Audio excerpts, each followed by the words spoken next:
چنانچہ نبی کریم صلی اللہ علیہ وسلم جو ہمارے نبی اور ہمارے لیے آئیڈیل ہے، آپ علیہ الصلوۃ والسلام کتنا اللہ کا شکر ادا کیا کرتے تھے، جبکہ آپ معصوم ہیں، آپ کو اللہ نے معاف فرما دیا، لیغفر لک اللہ ما تقدم من ذنبک وما تأخر،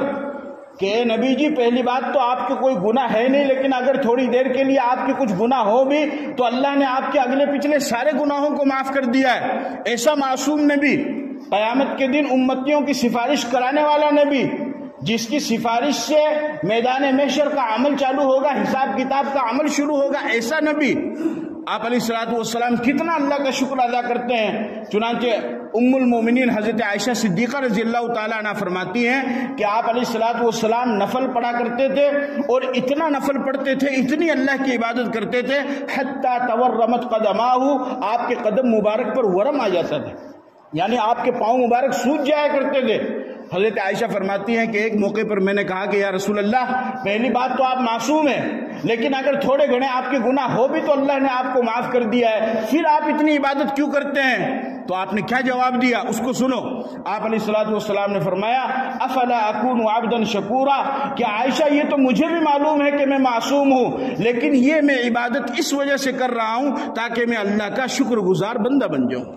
میں اللہ کا شکر گزار بندہ بننا چاہتا ہوں۔ شکر کرنے سے یہ فائدہ ہوگا، قرآن کہتا ہے لئن شکرتم لازیدنکم ولئن کفرتم ان عذابی لشدید، اگر تم شکر کرو گے اللہ تعالیٰ نعمتوں میں اضافہ کریں گے، اور اگر ناشکری کرو گے تو پھر جو نعمت تمہارے پاس ہے وہ بھی چھن جائے گی۔ اگر آج تم 5 لاکھ روپے کے مالک ہو، اللہ کا شکر ادا کرو، بہت جلد وہ وقت آئے گا کہ اللہ تمہیں 10 لاکھ کا مالک بنائے گا۔ اگر تم 2 دکان کے مالک ہو، اللہ کا شکر ادا کرو، بہت جلد وہ وقت آئے گا کہ اللہ تمہیں 4 دکان کا مالک بنائے گا۔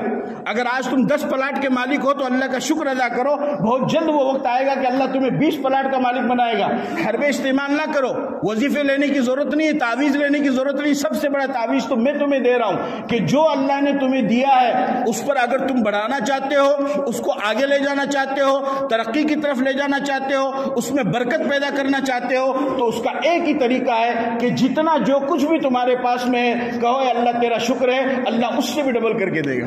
اور اگر ناشکری کرو گے تو خدا کی خدائی میں تو بھیا کیوں فرق کون پڑے، نقصان اپنا ہی ہوگا۔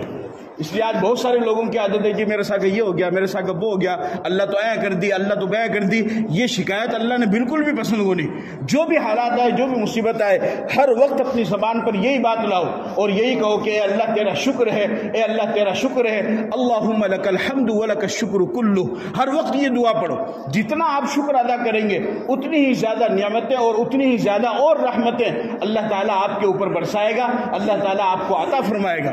چنانچہ نبی کریم علیہ الصلوۃ والسلام تو نماز کے بعد میں دعا کیا کرتے تھے، اللہم اعنی علی ذکرک و شکرک و حسن عبادتک، کہ اللہ مجھے تیرے ذکر پر